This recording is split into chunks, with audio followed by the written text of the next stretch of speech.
नमस्कार, आप देख रहे हैं संसद टीवी। दिन भर की तमाम बड़ी खबरों के साथ मैं हूं दीक्षा कोहली। अगले आधे घंटे में होंगी देश और दुनिया की हर अहम खबर। राज्यों की सुर्खियों और मौसम के हाल पर भी डालेंगे नजर। आइए शुरुआत करते हैं हेडलाइंस के साथ। राज्यों को कल्याणकारी योजनाओं के लिए रियायती दरों पर चना दाल की आपूर्ति। केंद्र सरकार ने दी मंजूरी। तुअर, उड़द और मसूर दालों की खरीद की सीमा बढ़ाकर 40% करने का फैसला। कार्बन उत्सर्जन के लिए जिम्मेदार नहीं होने के बावजूद समाधान में भागीदार बनने को तैयार भारत। G20 मंत्री स्तरीय बैठक में पर्यावरण मंत्री भूपेंद्र यादव का बयान। UN framework convention on climate change में भारत का एनडीसी दस्तावेज पेश। झारखंड में सरकार बचाने की कवायद। रायपुर में यूपीए के 32 विधायकों का डेरा। बीजेपी विधायक बाबूलाल मरांडी की दल बदल मामले में सुनवाई पूरी। चालू वित्त वर्ष की पहली तिमाही में 13.5% जीडीपी वृद्धि दर। जुलाई में 8 कोर सेक्टर की सुस्त पड़ी रफ्तार। 4.5% रही वृद्धि दर। और श्रद्धा और आस्था के साथ मनाई जा रही है गणेश चतुर्थी। राष्ट्रपति, उपराष्ट्रपति और प्रधानमंत्री ने दी शुभकामनाएं। गणपति प्रतिमा की स्थापना के साथ उत्सव की शुरुआत।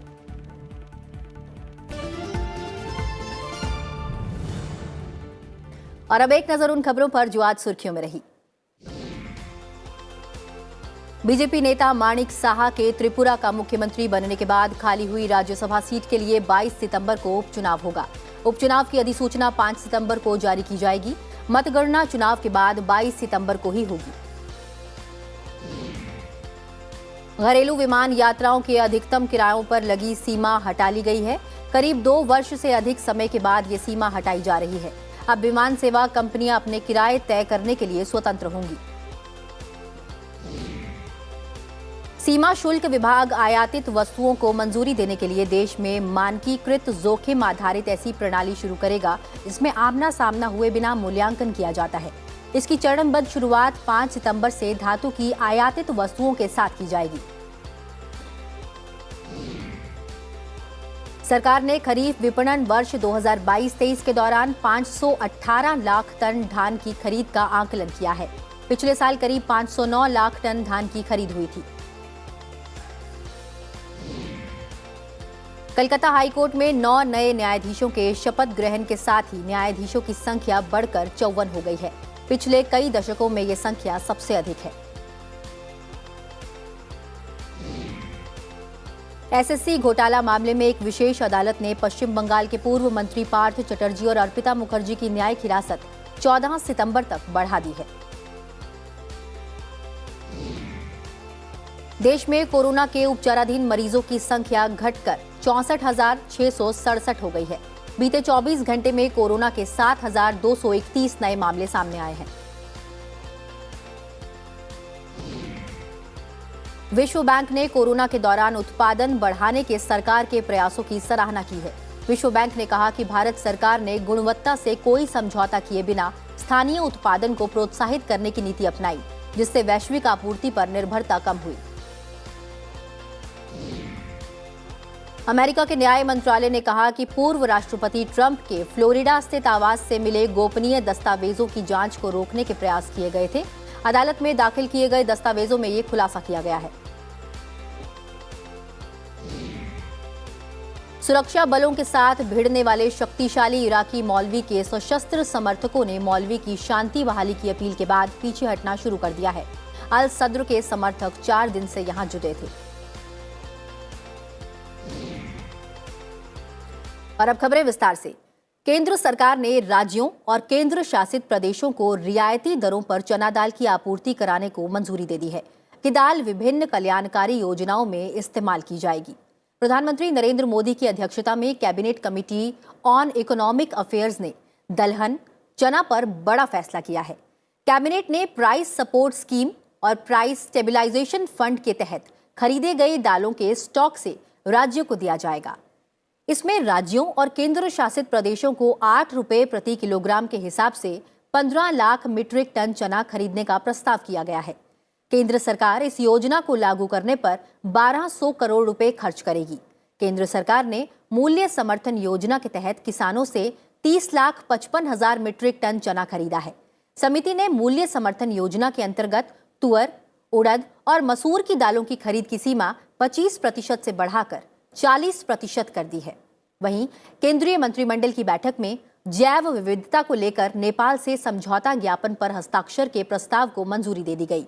समझौता ज्ञापन से भारत और नेपाल के बीच गलियारों की बहाली और इंटरलिंकिंग क्षेत्रों को फिर से शुरू करना है। वन, वन्यजीव, पर्यावरण, जैव विविधता संरक्षण और जलवायु परिवर्तन के क्षेत्र में सहयोग को बढ़ावा मिलेगा।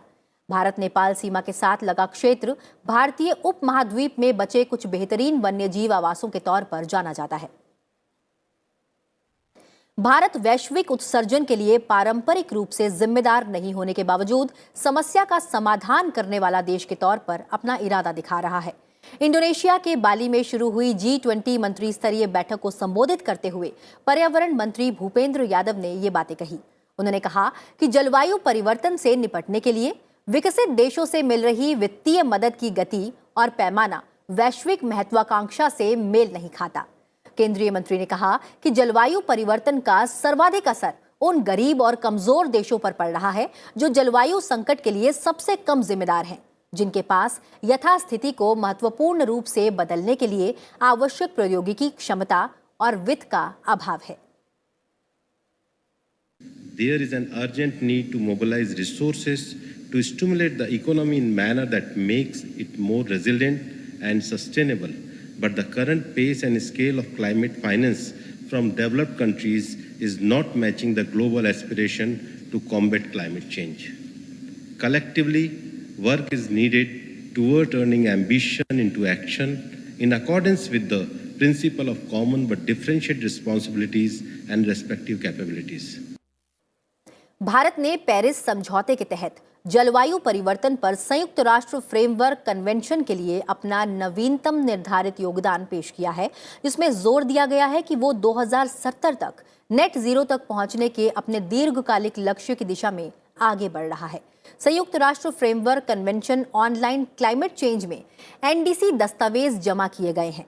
केंद्रीय पर्यावरण मंत्री भूपेंद्र यादव ने कहा कि भारत का NDC उसे किसी क्षेत्र केंद्रित प्रतिबद्धता के लिए बाध्य नहीं करते हैं। 3 अगस्त को केंद्रीय मंत्रिमंडल ने देश के NDC को मंजूरी दी थी। केंद्र सरकार ने चालू वित्त वर्ष की अप्रैल से जून तिमाही के लिए भारत के सकल घरेलू उत्पाद यानी GDP के आंकड़े जारी कर दिए हैं। आपको बता दें कि चालू वित्त वर्ष की पहली तिमाही में GDP वृद्धि दर 13.5% रही है। भारतीय रिजर्व बैंक ने इस महीने मौद्रिक नीति समीक्षा में 2022-23 की पहली तिमाही में GDP वृद्धि दर करीब 16.2% रहने का अनुमान लगाया था। पिछले साल अप्रैल से जून तिमाही में GDP वृद्धि दर 20.1% रही थी। वहीं 8 बुनियादी उद्योगों की वृद्धि दर जुलाई में धीमी पड़कर 4.5% रही। वृद्धि दर 6 महीने में सबसे कम है। एक साल पहले जुलाई में कोर सेक्टर की वृद्धि दर 9.9% थी। बुनियादी उद्योगों की वृद्धि दर जून में 13.2%, मई में 19.3% रही। कच्चे तेल में 3.3% और प्राकृतिक गैस के उत्पादन में 0.3% की गिरावट आई है। सर्वाइकल कैंसर के खिलाफ भारत को पहली स्वदेशी वैक्सीन मिलने वाली है। सीरम इंस्टीट्यूट ऑफ इंडिया और बायोटेक्नोलॉजी विभाग की ओर से कल देश का पहली स्वदेशी वैक्सीन लॉन्च की जाएगी। ये स्वदेशी रूप से विकसित भारत की पहली क्वाड्रिवेलेंट ह्यूमन पैप्लोमायवस वैक्सीन है। National technical advisory group on immunisation के कोविड वर्किंग ग्रुप के चेयरपर्सन डॉक्टर NK अरोड़ा ने कहा कि made in India vaccine launch करना रोमांचक अनुभव है। इस बात की खुशी है कि बेटियां ये बहुप्रतीक्षित टीका लगाया जाएगा। सर्वाइकल कैंसर देश में औरतों को होने वाला दूसरा सबसे बड़ा आम कैंसर है। बहुत बड़े सौभाग्य की बात है और गर्व की बात है कि मेड इन इंडिया प्रोग्राम के तहत ये भारत में वैक्सीन बनाई गई है और इसका बड़ी जल्दी लॉन्च होने वाला है। ये हमारी बच्चियों के लिए 9 से 14 साल की बच्चियों को दिया जाएगा। झारखंड में जारी राजनीतिक संकट के बीच राज्य में सत्ताधारी पार्टी के 32 से ज्यादा विधायक प्राइवेट विमान से रायपुर पहुंचे। विधायकों को रायपुर के मेफेयर गोल्फ रिजॉर्ट में ठहराया गया। सभी की निगाहें अब राज्यपाल रमेश बैस पर टिकी हैं, जिन्हें मुख्यमंत्री हेमंत सोरेन के खिलाफ लाभ के पद संबंधी मामले में अधिसूचना जारी करने के मामले में निर्णय लेना है। वहीं इस बीच हेमंत सोरेन सरकार ने 50 विधायकों के समर्थन का दावा किया है। इनमें 30 जेएमएम, 18 कांग्रेस, 1 आरजेडी और 1 सीपीआई एमएल से है। झारखंड विधानसभा में 81 सदस्य हैं। विपक्ष में कुल 31 विधायक हैं, जिनमें 26 बीजेपी, 2 एजेएसयू, 2 स्वतंत्र विधायक और 1 एनसीपी से संबंधित है। उधर झारखंड विधानसभा अध्यक्ष रविंद्रनाथ महतो ने बीजेपी नेता और पूर्व मुख्यमंत्री बाबूलाल मरांडी के खिलाफ दल बदल के मामले की सुनवाई पूरी कर ली है और इस फैसले को सुरक्षित रखा गया है। दिल्ली में आम आदमी पार्टी और बीजेपी के बीच आरोप प्रत्यारोप का दौर लगातार जारी है। भारतीय जनता पार्टी के दिल्ली के सांसदों ने उपराज्यपाल वीके सक्सेना को पत्र लिखकर आम आदमी पार्टी के आरोपों की जांच की मांग की है। आम आदमी पार्टी ने बीजेपी पर दिल्ली में उनके विधायकों को खरीदने की कोशिश का आरोप लगाया है। बीजेपी ने इसे आबकारी नीति और कक्षा निर्माण में अनियमितताओं से जनता का ध्यान हटाने का प्रयास बताया है। उधर ऑपरेशन लोटस के आरोप की जांच के लिए आम आदमी पार्टी के नेता सीबीआई निदेशक के ऑफिस पहुंचे। और अब वक्त हो चला एक छोटे से ब्रेक का। बने रहिए सनसद टीवी के साथ।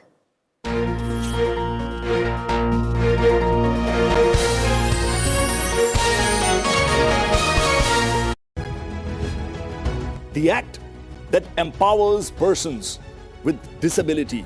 It's not only that a person with disability has been given a right or a reservation under the act.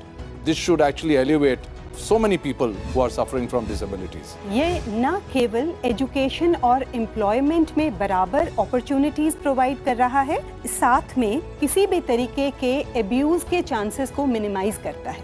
Watch with us 75 years laws that shaped India.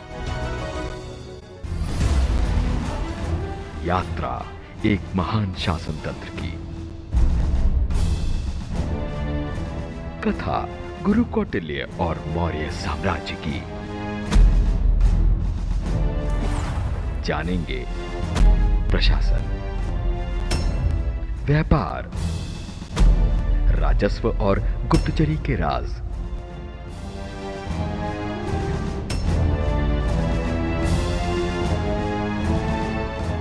इतिहास गुरुवार रात 9:30 बजे सिर्फ संसद टीवी पर।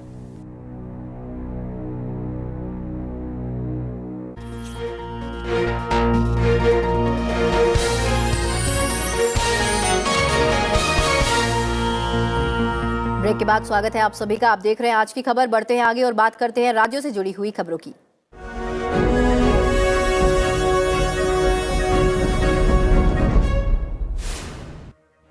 प्रधानमंत्री नरेंद्र मोदी कल से कर्नाटक और केरल के 2 दिन के दौरे पर रहेंगे। यात्रा के पहले दिन प्रधानमंत्री कल कोचीन हवाई अड्डे के पास कलाडी गांव में श्री आदि शंकराचार्य क्षेत्रम यानी शंकराचार्य जी की जन्मस्थली का दौरा करेंगे। तेलंगाना के मुख्यमंत्री के चंद्रशेखर राव, बिहार के मुख्यमंत्री नीतीश कुमार और डिप्टी सीएम तेजस्वी यादव ने गलवान घाटी में जान गंवाने वाले भारतीय सैनिकों के परिवारों और हाल ही में एक आग दुर्घटना में मारे गए 12 बिहार श्रमिकों के परिवारों को वित्तीय सहायता प्रदान की। बिहार में महागठबंधन सरकार में मंत्री पद की शपथ लेने के बाद से ही विवादों में घिरे विधि मंत्री कार्तिक कुमार का विभाग बदल दिया गया है। उन्होंने अब विधि विभाग की जगह गन्ना उद्योग विभाग संभाल लिया है। मुख्यमंत्री अरविंद केजरीवाल ने स्कूल परिसर में कक्षाओं में आने में असमर्थ छात्रों के लिए दिल्ली से देश के पहले वर्चुअल स्कूल की शुरुआत की है।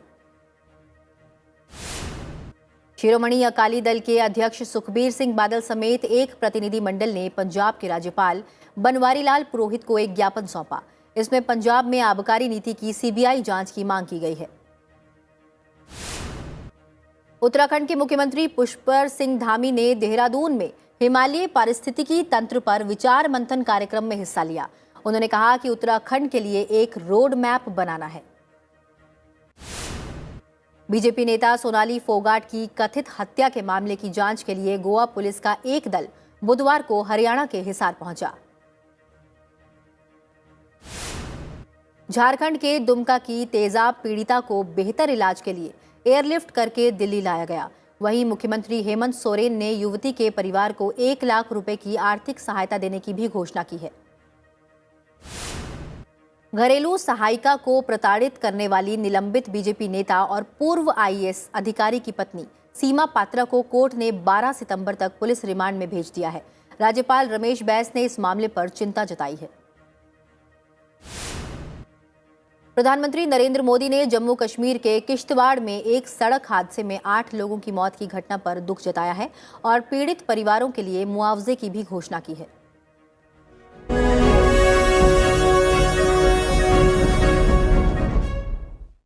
और अब नजर डालते हैं कुछ और अहम खबरों पर। लोकसभा अध्यक्ष ओम बिरला सूरीनाम यात्रा के बाद मैक्सिको के लिए रवाना हो गए हैं। उन्होंने अपनी सूरीनाम यात्रा को उपयोगी बताया और उम्मीद जताई है कि उनकी यात्रा दोनों देशों के बीच संसदीय सहयोग, व्यापार, आर्थिक और सांस्कृतिक संबंधों को और मजबूत करेगी। लोकसभा अध्यक्ष ओम बिरला ने सूरीनाम नेशनल असेंबली के सांसदों को संबोधित किया। उन्होंने लोकतंत्र को मजबूत करने और बहस और चर्चा के लिए विधायी मंच का उपयोग करने पर जोर दिया। साथ ही स्वतंत्रता के बाद पिछले 75 वर्षों के दौरान लोकतंत्र के पथ पर भारत की यात्रा और सफल विकास की कहानी को साझा किया। वहीं लोकसभा सचिवालय और सूरीनाम नेशनल असेंबली ने एक समझौता ज्ञापन पर हस्ताक्षर भी किए हैं। इसमें सूचना के आदान प्रदान और संसदीय अभिलेखागार, संसदीय दस्तावेजों तक बेहतर पहुंच के लिए सहयोग भी शामिल है। लोकसभा अध्यक्ष ने सूरीनाम नेशनल असेंबली को उनके नए संसद भवन के लिए भी बधाई दी है। उन्होंने कहा कि भारत की संसद सूरीनाम को अपने विधायकों और अधिकारियों के क्षमता निर्माण में मदद करने के लिए सदैव तैयार है। लोकसभा अध्यक्ष ने सूरीनाम के विदेश मंत्री अल्बर्ट रामदीन के नेतृत्व में मंत्रियों के एक समूह से मुलाकात की। इस मौके पर क्षेत्रीय और वैश्विक मुद्दों पर चर्चा हुई। लोकसभा अध्यक्ष ने भरोसेमंद मित्र और सूरीनाम के विश्वसनीय भागीदार के रूप में भारत की प्रतिबद्धता को दोहराया।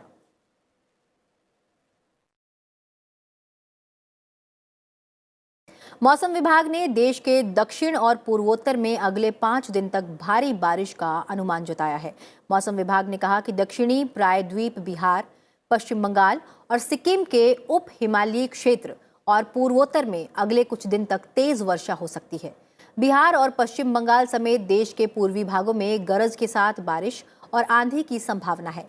तेलंगाना, तमिलनाडु और कर्नाटक समेत दक्षिणी राज्यों और पश्चिमोत्तर और मध्य क्षेत्रों में भी अगले कुछ दिनों तक बारिश हो सकती है। पश्चिम बंगाल के कई इलाकों में भारी बारिश हो रही है, जिसकी वजह से कई इलाके जलमग्न हो गए हैं। सिलीगुड़ी के कई इलाकों में जलभराव की वजह से लोगों को परेशानियों का भी सामना करना पड़ रहा है। पहाड़ों पर हो रही बारिश का असर उत्तर प्रदेश के कई इलाकों में पड़ा है। यहाँ गंगा सहित कई नदियां उफान पर हैं। पूरे प्रदेश में करीब 1000 गांव जलमग्न हैं। प्रदेश में बाढ़ की स्थिति को देखते हुए 22 जिलों को बाढ़ प्रभावित घोषित किया गया है। बता दें कि उत्तर प्रदेश के मुख्यमंत्री योगी आदित्यनाथ ने आज बाढ़ प्रभावित गाजीपुर और चंदौली जिलों का हवाई सर्वेक्षण किया और हालात का जायजा लिया। उन्होंने कहा कि पड़ोसी राज्यों से अधिक पानी छोड़ने के कारण गंगा, यमुना, चंबल और बेतवा सहित कई नदियों में जलस्तर में वृद्धि हुई है। साथ ही मुख्यमंत्री ने वाराणसी में एनडीआरएफ के साथ बाढ़ प्रभावित क्षेत्रों का निरीक्षण किया। साथ ही बाढ़ पीड़ितों को राहत सामग्री वितरण की। वाराणसी के कुछ रिहायशी इलाकों में बाढ़ की स्थिति अभी भी बनी हुई है। लोग आवाजाही के लिए नाव का सहारा ले रहे हैं। गंगा नदी का जलस्तर बीती रात से घटने लगा है। बावजूद इसके लोगों को मुश्किलों का सामना करना पड़ रहा है। वहीं केरल के कई हिस्सों में मूसलाधार बारिश से नदियों का जलस्तर बढ़ गया है। अतिरिक्त पानी छोड़ने के लिए पलक्कड़ जिले के मलमुजपुर बाढ़ के द्वार खोलने का फैसला किया गया है। मौसम विभाग ने तमिलनाडु और तेलंगाना, रायलसीमा में पश्चिम विदर्भ के पास चक्रवाती परिसंचरण के कारण केरल और लक्षद्वीप के अधिकतर हिस्सों में 3 सितंबर तक बारिश या गरज के साथ छींटे पड़ने का पूर्वानुमान लगाया है। मौसम वैज्ञानिकों ने 14 जिलों में येलो अलर्ट जारी करते हुए दक्षिणी राज्य के अधिकतर हिस्सों में बारिश का पूर्वानुमान लगाया है। मध्य केरल के जिलों से कई लोगों को सुरक्षित स्थानों पर पहुंचाया गया है। और अब खबरें अंतर्राष्ट्रीय जगत से।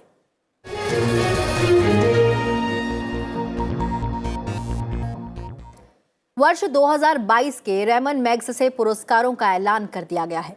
इस साल 4 लोगों को इसके लिए चुना गया है। कंबोडियाई मनोचिकित्सक सोथियारा छिम, जिन्होंने कंबोडियाई लोगों को खमेर रूज शासन से नरसंहार के आघात से उभरने में मदद की। जापानी नेत्र रोग विशेषज्ञ तदाशी हतोरी, जिन्होंने हजारों वियतनामी ग्रामीणों के इलाज के प्रयास किए, उन्हें पुरस्कार के लिए चुना गया है। फिलीपीन के बाल रोग विशेषज्ञ बर्नाडेट मैड्रिड दुर्व्यवहार के शिकार हजारों बच्चों और उनके परिवारों को चिकित्सा, कानूनी और सामाजिक सहायता में मदद की। इनके अलावा फ्रांसीसी पर्यावरण कार्यकर्ता गैरी बैंचेजिब, जिन्होंने इंडोनेशियाई नदियों में प्लास्टिक प्रदूषण को साफ करने के लिए प्रयास किए। मनीला में 30 नवंबर को ये पुरस्कार प्रदान किए जाएंगे। श्रीलंका में सत्तारूढ़ गठबंधन श्रीलंका पोडुजना पेरामुना के 12 सांसद आधिकारिक रूप से विपक्ष में शामिल हो गए हैं। अपने इस निर्णय पर सांसदों ने कहा कि सत्तारूढ़ गठबंधन ने लोगों के साथ अपना सामाजिक सरोकार खो दिया है। इन सांसदों में पूर्व मंत्री जीएल पेरिस भी शामिल हैं, जो अप्रैल में पार्टी से अलग हो गए थे। पेरिस के अलावा एसएलपीपी के नेता दुल्लास अलसापेरुमा, डिलन पेरेरा और नालाका गोदाहुआ पक्ष में शामिल हो गए हैं। हालांकि इन 12 सांसदों के जाने से राष्ट्रपति विक्रमसिंघे नीत सरकार के स्थायित्व पर कोई असर नहीं पड़ेगा। इससे एक दिन पहले राष्ट्रपति रानिल विक्रमसिंघे ने सभी दलों से अपील की थी कि वे श्रीलंका को अभूतपूर्व आर्थिक संकट से उबारने के लिए सर्वदलीय सरकार में शामिल हों। इस बीच श्रीलंका में विरोध प्रदर्शन एक बार फिर शुरू हो गया है। हालात को काबू पाने के लिए पुलिस कर्मियों ने वाटर कैनन और टीयर गैस का इस्तेमाल किया है।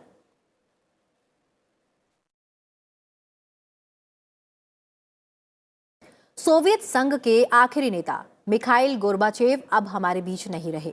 उन्होंने साम्यवाद के अंत, सोवियत संघ के विघटन और शीत युद्ध को खात्मे में अहम भूमिका निभाई थी। बता दें कि गोर्बाचेव 7 साल से कम समय तक सत्ता में रहे, लेकिन उन्होंने कई बड़े बदलाव शुरू किए। इन बदलावों ने जल्द ही उन्हें पीछे छोड़ दिया, जिसके कारण अधिनायकवादी सोवियत संघ विघटित हो गया। पूर्वी यूरोपीय राष्ट्र रूसी प्रभुत्व से मुक्त हुए और दशकों से जारी पूर्व पश्चिम परमाणु टकराव का अंत हुआ। उनके कार्यकाल के आखिरी दिनों में एक के बाद एक गणतंत्रों ने स्वयं को स्वतंत्र घोषित किया। उन्होंने 25 दिसंबर 1991 में इस्तीफा दे दिया। इसके एक दिन बाद सोवियत संघ का विघटन हो गया। गोर्बाचेव को शीत युद्ध समाप्त करने में उनकी भूमिका के लिए 1990 में नोबेल शांति पुरस्कार से भी सम्मानित किया गया। अमेरिका ने बाढ़ग्रस्त पाकिस्तान को $3 करोड़ की मानवीय सहायता देने की घोषणा की है। विदेशी एंथनी ब्लिंकन ने कहा कि उनका देश इस मुश्किल घड़ी में पाकिस्तान के साथ है। पाकिस्तान ने भयानक बाढ़ की चपेट में आने के कारण अमेरिका यूएसआईडी के जरिए भोजन, सुरक्षित पेयजल और आश्रय जैसी महत्वपूर्ण मानवीय सहायता के लिए $3 करोड़ प्रदान कर रहा है। बाढ़ से 3.3 करोड़ लोग प्रभावित हुए हैं। 1100 से अधिक लोगों की जान गई है, जबकि 1600 से अधिक लोग घायल हैं। पाकिस्तान हाल के इतिहास में सर्वाधिक भीषण बाढ़ का सामना कर रहा है। अंतर्राष्ट्रीय परमाणु ऊर्जा एजेंसी के महानिदेशक राफेल ग्रोसी ने अंतर्राष्ट्रीय परमाणु निरीक्षकों के दल के जापोरिजिया परमाणु संयंत्र पहुंचने से पहले कीव में उनकी तैयारियों का जायजा लिया है। आईएईए के विशेषज्ञों का एक दल यूक्रेन के जापोरिजिया परमाणु संयंत्र जा रहा है, जहां विकिरण का रिसाव होने की आशंका है। आईईए के महानिदेशक राफेल ग्रोसी ने कहा कि उन्हें यूरोप के सबसे बड़े परमाणु संयंत्र की निगरानी के लिए यूक्रेन में एक स्थायी मिशन स्थापित करने की उम्मीद है। यूक्रेन के साथ युद्ध शुरू होने की शीघ्र बाद रूसी सैन्य बलों ने जापोरिजिया परमाणु संयंत्र पर कब्जा कर लिया था। अमेरिकी अंतरिक्ष एजेंसी नासा अपने महत्वाकांक्षी नए चंद्र रॉकेट के सफल प्रक्षेपण को लेकर फिर से प्रयास करने जा रहा है। इसके लिए उसने शनिवार 3 सितंबर का दिन तय किया है। इससे पहले चंद्र रॉकेट के प्रक्षेपण की अंतिम तैयारियों के दौरान ईंधन के रिसाव और फिर एक इंजन में खामी आने की वजह से इसके सोमवार सुबह निर्धारित प्रक्षेपण को टालने की जरूरत पड़ी। और अब बात गणेश उत्सव की।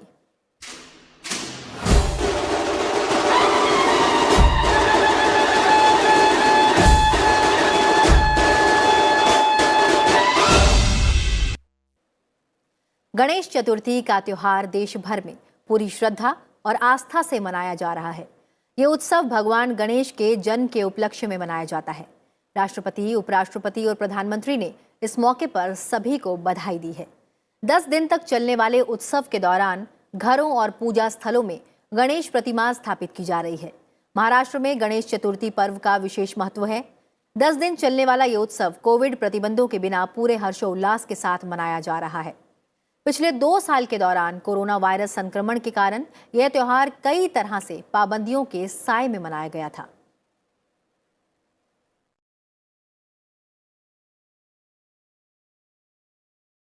अब आप सुबह 9 बजे भी सनसेट टीवी पर देख सकते हैं खबरों का अपडेट टॉप न्यूज में। खबरों में फिलहाल इतना ही। चलते चलते आपको छोड़ जाते हैं गणेश उत्सव की तस्वीरों के साथ। फिलहाल मुझे दीजिए इजाजत। अपना ख्याल रखिए और देखते रहिए सनसेट टीवी। नमस्कार।